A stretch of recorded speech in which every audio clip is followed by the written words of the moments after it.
Sa mapagpalang umaga po, mga kapatid, pagbati po ng kapayapaan sa bawat isa. Tayo po ay nagpapatuloy sa ating dinadaayang serye tungkol sa libro na Conversion, at ito po ay part 3 ng pagbubulay sa pilosopiyang ating binabaka na hindi lang tayo dapat sincere, kundi dapat tayo ay totoong ligtas. Sa part 1 po, na napakinggan natin, ay tinalakay doon kung bakit tayo ligtas. Ito ay sa pamamagitan ng soberanyang pagpili ng Diyos sa Kanyang biyaya at dahil sa Kanyang pagmamahal sa atin. Ito ang mga dahilan kung bakit nga ba tayo ligtas. Kaya sa konteksto ng kaligtasan, wala tayong karapatang questionin ang Diyos, magmalaki sa iba at mga tuwiran, dahil wala tayong anumang naging ambag sa ating kaligtasan. At sinabi din doon na kung tayo ay kabilang sa mga taong pinili ng Diyos na maligtas, hindi tayo naligtas dahil sa ating sensiridad, hindi dahil sa ating masidhing damdamin, hindi sa pamamagitan ng pag-ibig natin sa Diyos o sa anumang mabubuting gawa.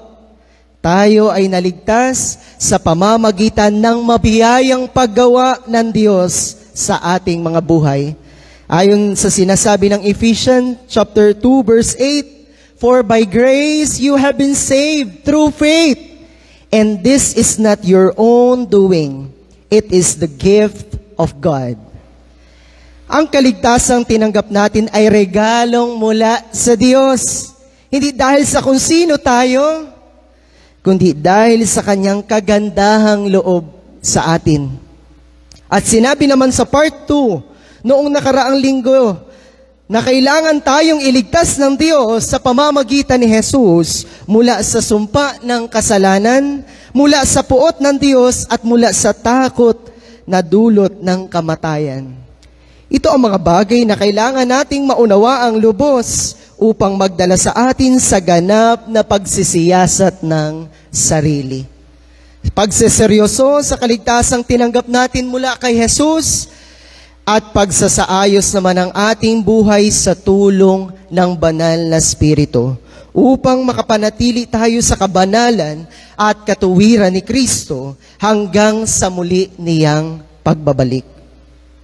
Ang maling pagkaunawa sa kaligtasan ay isa sa mga pangunahing dahilan kung bakit maraming tao ang nananatiling hiwalay sa tunay na kaugnayan sa Diyos at kahit pa nga isa na nga mananampalataya. Marami nag-aakalang sila ay ligtas, ngunit ang totoo ay hindi pa pala. Bakit maraming tao hanggang ngayon ay mali ang pagkaunawa sa kaligtasan? Ito ay dahil sa pagiging makasalanan ng puso ng tao. Ang sabi sa Jeremias chapter 17 verse 9. Jeremias chapter 17 verse 9. Ang puso ng tao ay mandaraya kaysa lahat ng bagay. At lubhang masama, sino ang makaaalam nito? Ang likas na puso ng tao ay ayaw pasakop sa Diyos. Mas pinipili ng tao na magrebelde sa Diyos. At dahil dito, marami ang mas pinipili ang sariling paraan ng kaligtasan, gaya ng pagiging mabait, pagdalo sa mga lingguhang mga panambahan o pagtitipon, o maging pagtulong sa kapwa. Kaya sa pamamaraang itinakda ng Diyos sa pamamagitan ni Kristo, nagsisikap ang tao na iligtas ang kanyang sarili. Kaya't nagkakaroon sila ng maling akala na ang kaligtasan ay maaaring makamit-ika sa sariling sikap. Nalaman natin sa Ebanghelyong ating tinanggap at pinanghahawakan hanggang ngayon na wala tayong kakayanang iligtas ang ating mga sarili sa ganap na kaparusahan. At kahit ultimo mga naiisip nating paraan ay hindi sapat para mabayaran ang ating mga kasalanan. Isa din sa mga dahilan kung bakit maraming tao ang mali ang pagkaunawa sa kaligtasan ay dahil sa kakulangan ng tamang pagtuturo. Ang sabi sa Hosea chapter 4 verse 6, Hosea chapter 4 verse 6, ang aking bayan ay nalilipol dahil sa kakulangan sa kaalaman. Marami ang naliligaw dahil sa kakulangan ng kaalaman sa tamang aral mula sa salita ng Diyos. Kapag ang isang iglesia ay mas nakatuon sa mensaheng motivational kaysa sa pinakang sentro ng mga turo, ang ebanghelyo, o kapag hindi malinaw na itinuro ang tungkol sa kasalanan, pagsisisi, pananampalataya at biyaya, nagkakaroon ng mababaw o maling pagkaunawa sa kaligtasan. Malinaw na ang kaligtasan ay hindi bunga ng gawa o sariling kakayahan, kundi ito'y biyaya ng Diyos sa pamamagitan ng pananampalataya kay Kristo. Ayon kay Martin Luther, ang tao ay inaari ng Diyos na matuwid, hindi sa pamamagitan ng kanyang sariling gawa, kundi sa pamamagitan ng pananampalataya. Ang tunay na kaligtasan ay hindi gantimpala sa mabubuting gawa, kundi ito'y regalo ng Diyos sa mga tunay na nananampalataya at naglalagak ng kanilang buhay kay Jesus. Iyon ang tunay na kaligtasan. Huwag po tayong malilito dahil magkaiba po ang gantimpala, mga kapatid, sa regalo. Magkaiba ang gantimpala sa regalo. Kapag sinabi natin gantimpala, mayroon kang ginawa para makamit mo ang bagay na iyon. At deserve mo yon dahil nagsikap ka para makamit iyon. Iyon ang gantimpala. Ngunit kapag sinabi naman nating regalo, ito ay ibinigay sa iyo hindi dahil meron kang ginawa at very good ka sa ginawa mong iyon, kundi ito ay kusang ibinigay sa iyo. Bagamat alam mo sa sarili mong hindi ka karapat dapat dito. Ganon ang ginawa ng Diyos sa atin, mga kapatid. Ngayon, nakita natin ang mga dahilan sa tanong na bakit at saan. At nakita din natin ang napakalaking hamon sa atin na patuloy na abutin sa panalangin ang mga taong napapahamak pa rin hanggang ngayon. Ngayong umaga naman po ay tatalakayin natin ang dalawang kaparaanan ng Diyos pagdating sa kaligtasan. Dalawang kaparaanan ng Diyos para sa kaligtasan ng tao. Una ay sa pamamagitan ng pangangaral ng salita ng Diyos. Makibukas po kayo sa akin sa Romans chapter 10, verse 17. Sabi po doon, kaya't ang pananampalataya ay bunga ng pakikinig, at ang pakikinig naman ay bunga ng pangangaral tungkol kay Kristo. Sinasabi ni Pablo na ang pananampalataya ay hindi kusang lumilitaw sa puso. Ito ay bunga ng pakikinig sa mabuting balita ni Kristo. Ang salitang pakikinig dito, mga kapatid, ay hindi lang basta narinig ng tenga, kundi talagang nakinig na may pangunawa at pagtanggap sa kanyang puso. Kaya ang tunay na pananampalataya ay hindi maaaring lumago kung walang pakikinig sa mga katotohanan mula sa Diyos. Ang pananampalataya ay dumarating sa oras na ipangaral at narinig ng isang tao ang salita ng Diyos. Hindi magagawang makasampalataya ng isang tao kung wala siyang napakinggan. Ang unang katungkulan ng mga alagad ni Jesus at unang hakbang sa paggawa ng mga alagad ay ang ipangaral ang tungkol kay Kristo. Kaya tayo na nakarinig ng mabuting balita ni Kristo, ang may katungkulan na ipangaral din ito sa iba. Magkaugnay po ang pangangaral at ang pagkakaroon ng pananampalataya. Sapagkat ganito ang sabi ng Romans chapter 10, verse 14.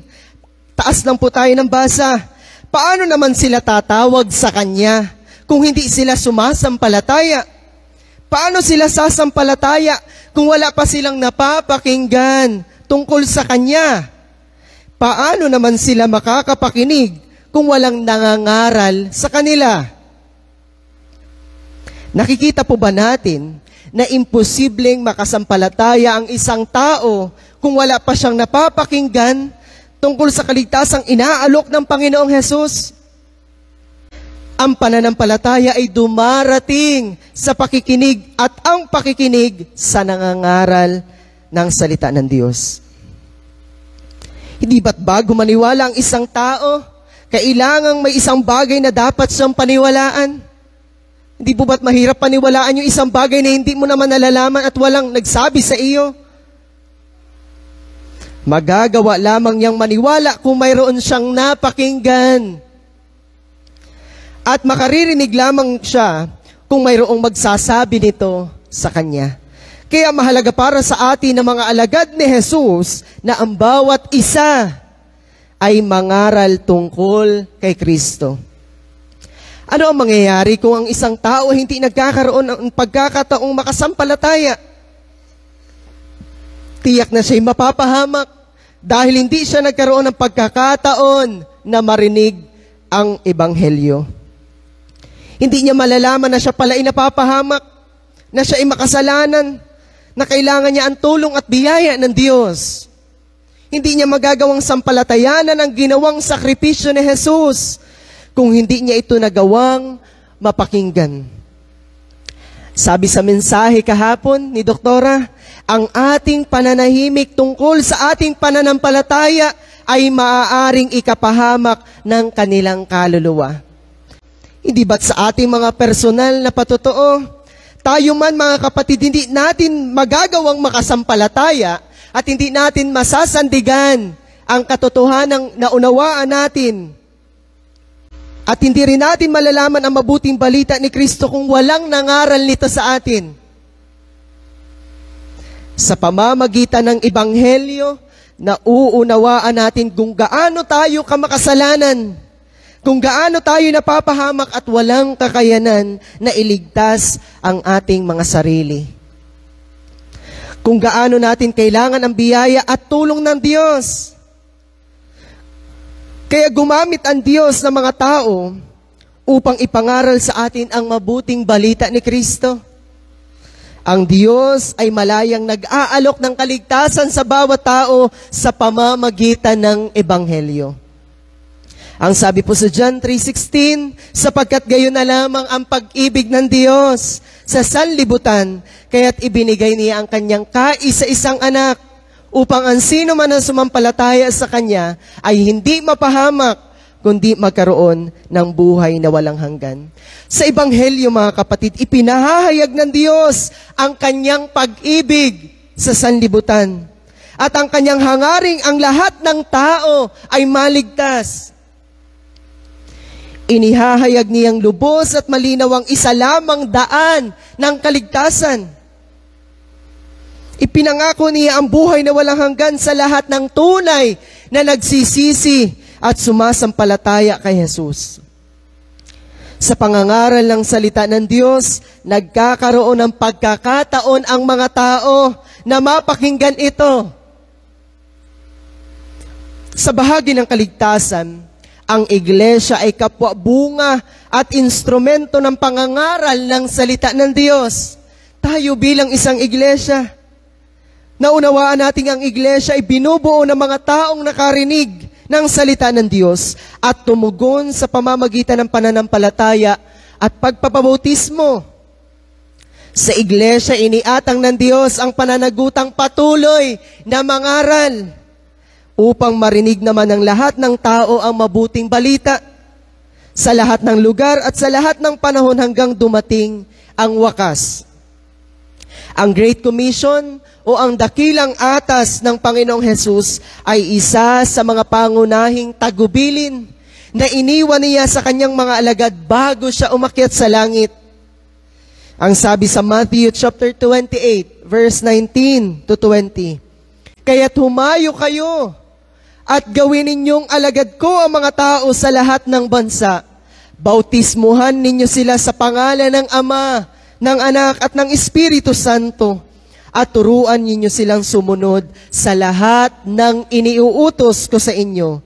Tandaan ninyo, ako'y laging kasama ninyo hanggang sa katapusan ng panahon. bilang mga mananampalataya, ay inautusan tayo ng Panginoong Hesus na magdisipulo at abutin ang iba pa. Sa talata ay mapapansin natin ang mga salitang, humayo kayo, gawin ninyo, bautismuhan ninyo, turuan ninyo, iniuutos ko sa inyo. Kung mapapansin natin ang mga pangungusap na ito ay mga pawang, mga pautos na salita. Ganito rin po ang sabi sa Marcos chapter 16, verse 15. Marcos chapter 16, verse 15, at sinabi ni Jesus sa kanila, humayo kayo sa buong mundo at ipangaral ang magandang balita sa lahat ng tao.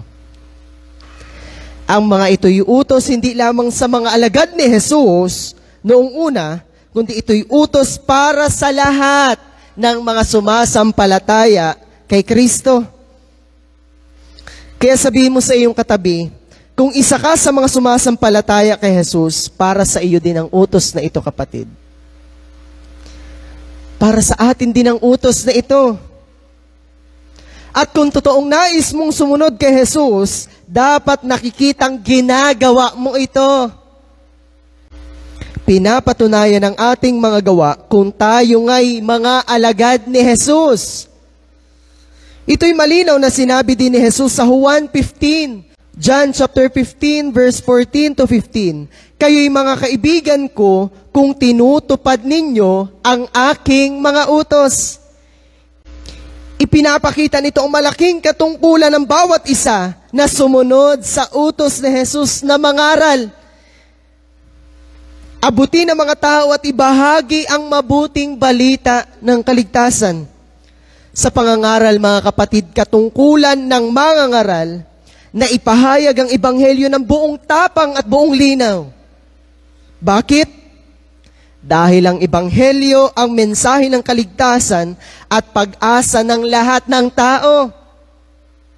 Kapag hindi niya naunawaan iyon, tiyak na mapapahamak ang kanyang kaluluwa. Ang ebanghelyo ay ang mabuting balita ng kaligtasan sa pamamagitan lamang ni Hesukristo, at maliban sa kanya ay wala ng ibang daan. Sinabi ni Pablo sa Roma 1:16, Roma chapter 1 verse 16, sapagkat hindi ko ikinahihiya ang ebanghelyo, sapagkat ito ang kapangyarihan ng Diyos para sa kaligtasan ng bawat sumasampalataya. Ano ang sabi ni Pablo? Sapagkat hindi niya ikinahihiya ang ebanghelyo, sapagkat naniniwala siya na yun ang kapangyarihan ng Diyos para sa kaligtasan ng bawat sumasampalataya. Katulad ni Pablo, hindi natin dapat ikinahihiya na ipangaral ang ebanghelyo. Bagkus ay buong tapang panga natin itong ipangaral sa lahat ng mga tao. Kaya hindi dapat tayo manahimik, magsawalang kibo, o mahiya na ibahagi ang mabuting balita. Kung minsan, mga kapatid, dala ng takot at hiya ay hindi natin magawang ipangaral ang ebanghelyo. Lalo na't kung alam natin na isang mataas at kilalang tao ang ating apahayagan. Ang sabi po sa Efeso, chapter 6, verses 19 to 20, ipanalangin din ninyo ako'y pagkalooban ng wastong pananalita upang buong tapang kong maipahayag ang hiwaga ng mabuting balitang ito. Dahil sa magandang balitang ito, ako'y isinugo at ngayoy nakabilanggo. Kaya't ipanalangin ninyong maipahayag ko ito ng buong tapang gaya ng nararapat. Sa sulat po ni Pablo, siya ay humihingi ng panalangin sa mga kapatid na nawa ipagkalooban siya ng wastong pananalita at buong tapang niyang maipangaral ang ebanghelyo. Alam niya na ang kapangyarihan ng panalangin sa tulong ng banal na Espiritu ay magagawa niyang maipangaral ng buong husay at buong tapang ang ebanghelyo.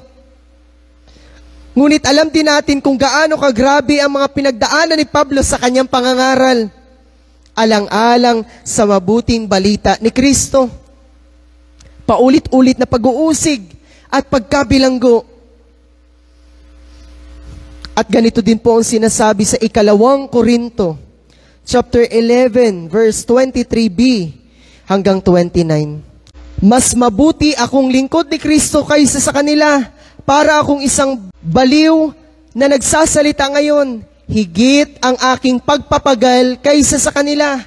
Mas maraming beses akong nabilanggo, hinagupit ng napakaraming beses, at madalas na nabingit sa kamatayan. 5 beses akong tumanggap ng 39 na hugupit mula sa mga Hudyo.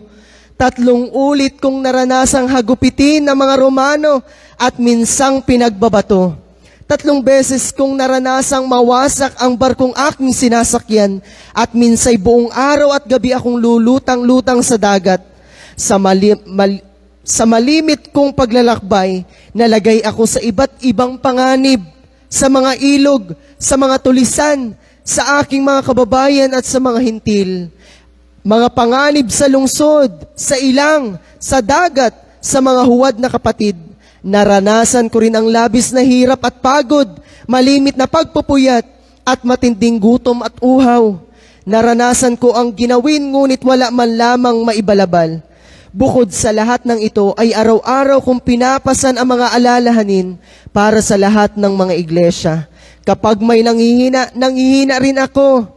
At kapag may nahuhulog sa pagkakasala, labis ko itong ikinagagalit.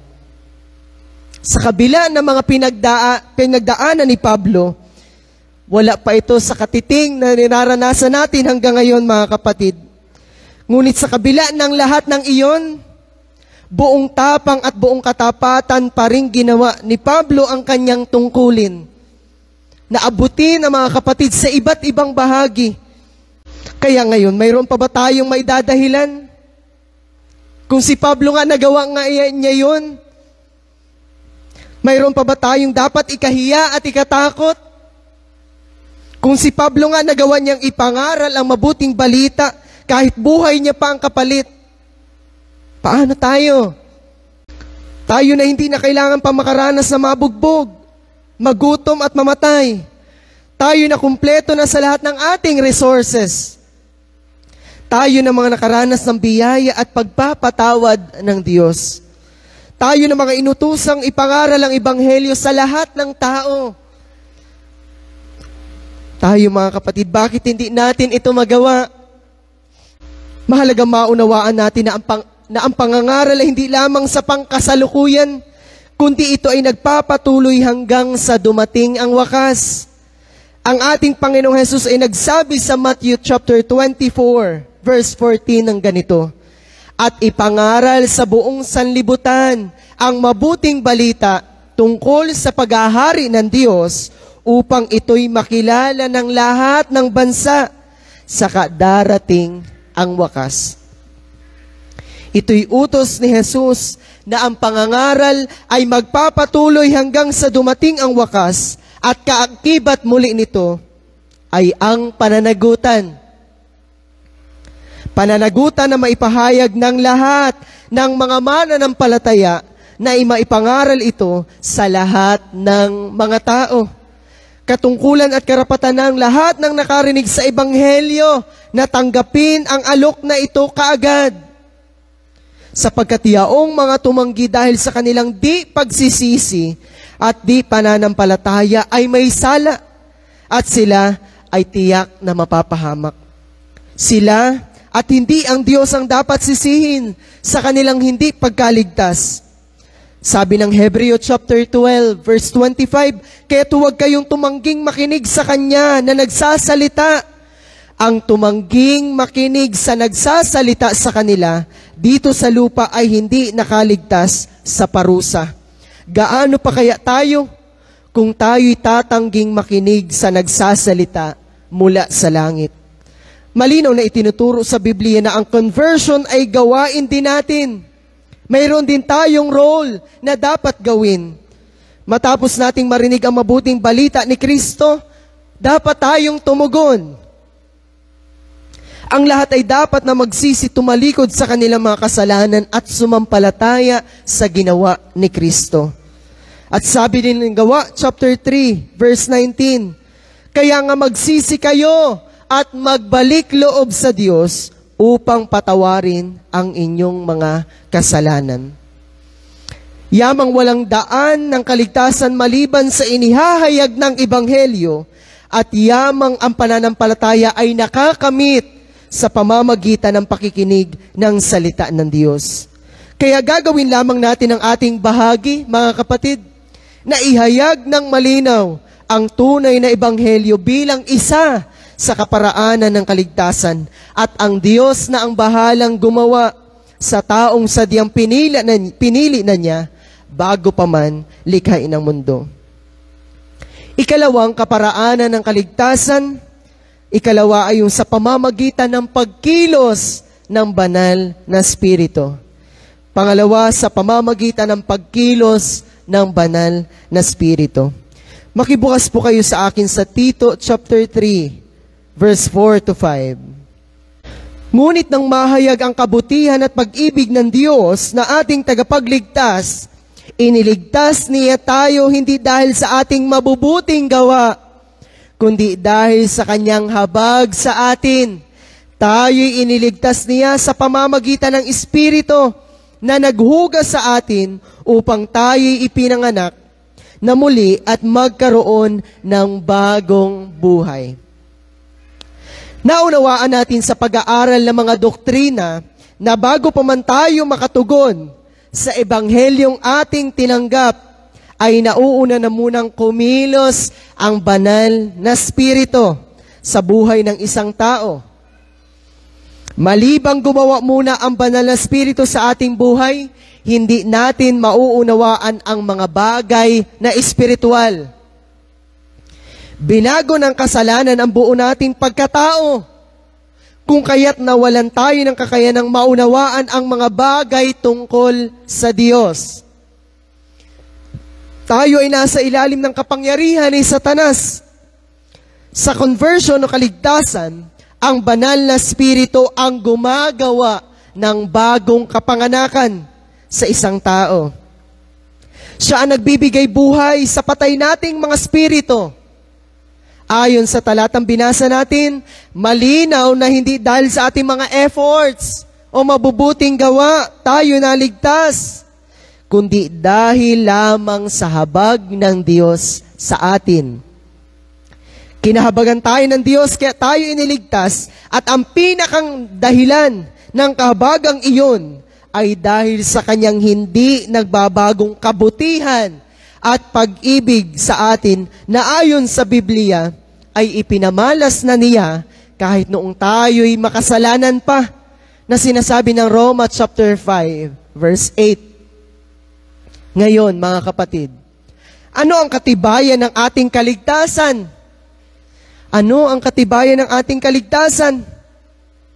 Isang binagong buhay. Ang katibayan ng ating kaligtasan ay ang isang binagong buhay. Ang banal na Espiritu ang nagbibigay ng bagong pagkatao sa atin. Ang sabi po sa 2 Korinto chapter 5, verse 17, kaya't kung nakipag-isa na kay Kristo, ang isang tao, isa na siyang bagong nilalang. Wala na ang dati niyang pagkatao, sa halip ito'y napalitan na ng bago.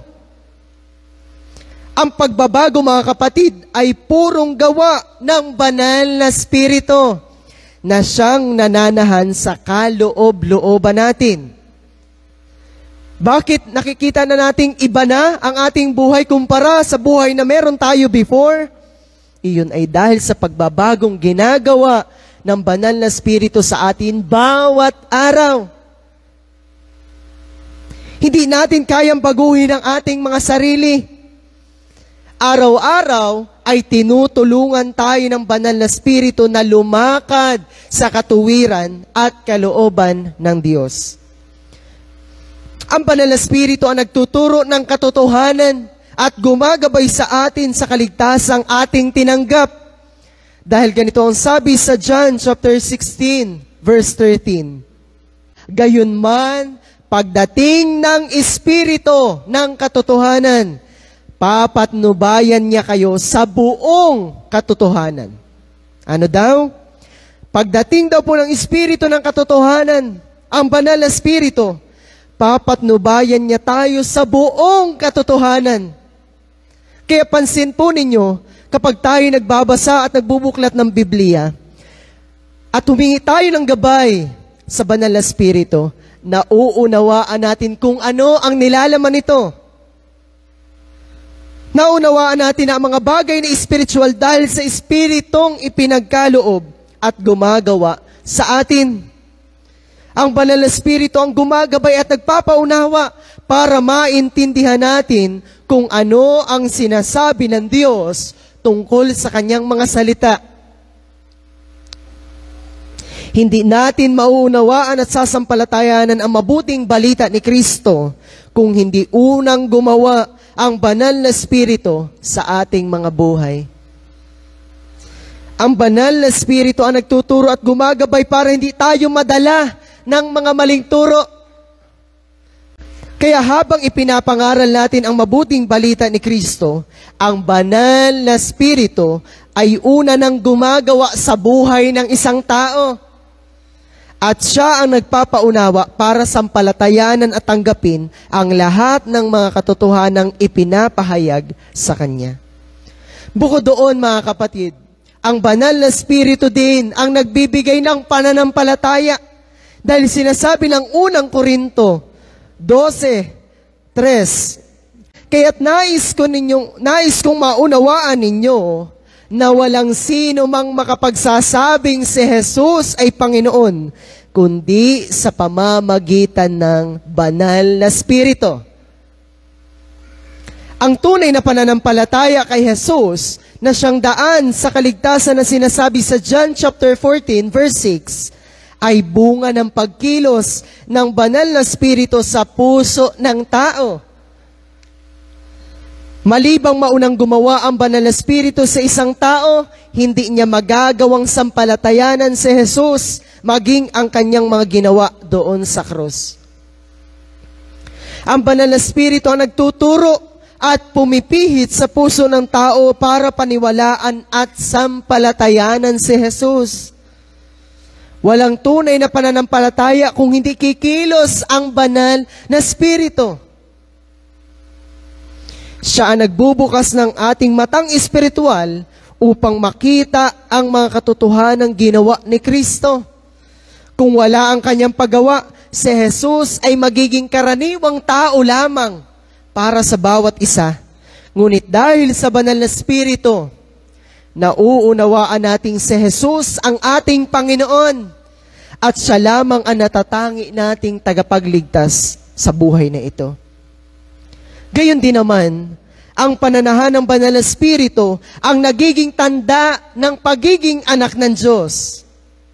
Kung kanina naunawaan na bukod sa naging tagapagturo din natin siya at gumagabay sa atin, ang pananahan ng banal na Espiritu ang nagiging tanda ng pagiging anak din ng Diyos.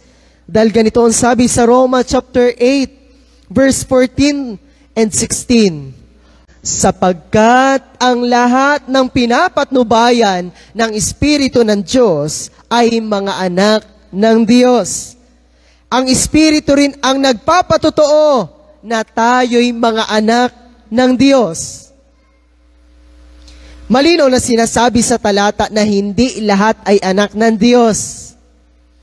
Ang mayroon lamang Espiritu ng Diyos ang maituturing na mga anak ng Diyos. Ang totoo, mga kapatid, wala sa atin ang deserving na maging anak ng Diyos. Pero dahil sa ginawa ni Jesus doon sa krus, itinuring tayong anak. Ang pagiging anak ng Diyos ay nangangahulugan ng kaligtasan. At ang pagkakaroon ng Espiritu ang patunay nito. Ang Espiritu ang nagpapakita na tayo'y tunay ng iniligtas at kabilang sa pamilya ng Diyos. Katulad ng isang selyo sa isang dokumento, ang Espiritu ang tatak na tayo nga ay sa Diyos at kailan may hindi na tayo mawawalay sa Kanya. Ito ang panloob na katiyakan na tayo ligtas na at kabilang sa kaharian ng Diyos. Naunawaan natin noong makaraang Sunday na isa sa mga resulta ng regeneration ay ang pagkakaroon ng bagong kaugnayan, partikular sa sambahayan ng Diyos. Mahalagang maunawaan natin na kung hindi unang kikilos ang Espiritu ng Diyos sa isang tao, hindi niya magagawang magsisi at sumampalataya kay Kristo. Kaya't ang kaligtasan ay purong biyaya lamang ng Diyos at hindi dahil sa ating sariling kabutihan o kabaitan man. Nauna muna ang regeneration bago ang pananampalataya dahil unang gumagawa ang banal na Espiritu sa mga taong pinili na ng Diyos. Ang banal na Espiritu hindi lamang karagdagang tulong, mga kapatid, sa ating buhay, kundi isa sa mga persona ng Diyos na aktibo at makapangyarihang gumagawa upang dalhin tayo sa ganap na kaligtasan. Sa kanyang ginagawang paggabay, pagtuturo at pagpapatibay ng ating pananampalataya, nagkakaroon tayo ng katiyakan sa buhay na ito at sa buhay na darating. Sa akin pong pagtatapos, ang pananampalataya ay dumarating once na narinig ang Ebanghelyo sa tulong at paggawa ng banal na Espiritu, ay tunay na makasasampalataya ang isang tao. Nais ko pong ulitin na ang pananampalataya ay dumarating once na narinig ang Ebanghelyo sa tulong at gawa ng banal na Espiritu, ay tunay na makasasampalataya ang isang tao. Ang sabi po ni Apostol Pablo sa unang Tesalonica, chapter 1, verse 5, sapagkat ang aming ebanghelyo ay hindi dumating sa inyo sa salita lamang, kundi sa kapangyarihan na nagmumula sa Espiritu Santo. Naniniwala tayo sa kapangyarihan ng salita ng Diyos at makapangyarihang gumagawa sa ating mga buhay sa pamamagitan ng Espiritu Santo.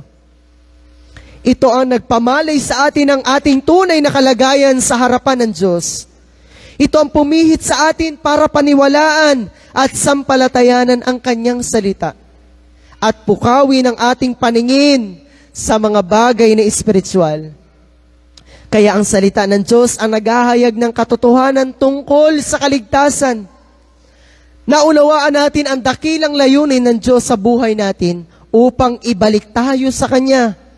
Ang banal na Espiritu ang bumubuhay sa patay na espiritu ng tao upang maunawaan, tanggapin, at paniwalaan ang Ebanghelyo. Kaya bilang mga tagasunod ni Kristo, tayo ay inaatasan na ipangaral ng may buong tapang, linaw, at katapatan ng salita ng Diyos. Ipagamit natin ang ating buhay bilang mga taong pinatawad at tinubos sa kasalanan. Manalangin tayo na ang banal na Espiritu ang kumilos at bumago sa puso ng mga taong ayaw makinig at tumanggap sa mga katotohanan na hatid ng Ebanghelyo. Kung tayo ay kaisa sa pagsulong ng kaharian ng Diyos sa pamamagitan ng pangangaral ng Ebanghelyo, wala na dapat tayong inaaksayang panahon at pinapalampas na pagkakataon para maipangaral ang mabuting balita ni Kristo. Magtiwala tayo na ang Diyos ang magpapalago sa bawat binhing ating itinatanim. Naway magsilbing paalala sa atin ang sinabi ni Apostol Pablo sa unang Korinto, chapter 3, verse 6 to 7. Ako ang nagtanim, si Apollos ang nagdilig, ngunit ang Diyos ang siyang nagpapalago.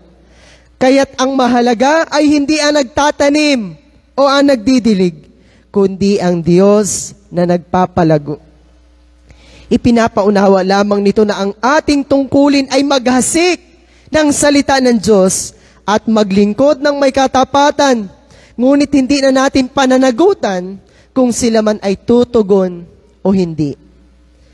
Tandaan natin, hindi natin kayang baguhin ang puso ng isang tao at wala tayong kakayanang gawin iyon dahil tanging ang Diyos lamang ang makagagawa nito. Huwag kaagad tayong mawawala ng pag-asa kung may mga taong ayaw tanggapin at paniwalaan ang Ebanghelyo. Hayaan nating ang Diyos sa pamamagitan ng Espiritu Santo ang mauna, malaya at makapangyarihang bumago sa kanilang mga buhay. Naway maging tapat tayo sa pangangaral ng mabuting balita at palaging umasa sa biyaya at tulong ng banal na Espiritu. Wala na tayong marami pang panahon. Huwag na nating palampasin ang bawat pagkakataon. Ipagamit na natin ang ating buhay ngayon. Purihin po ang salita ng Diyos.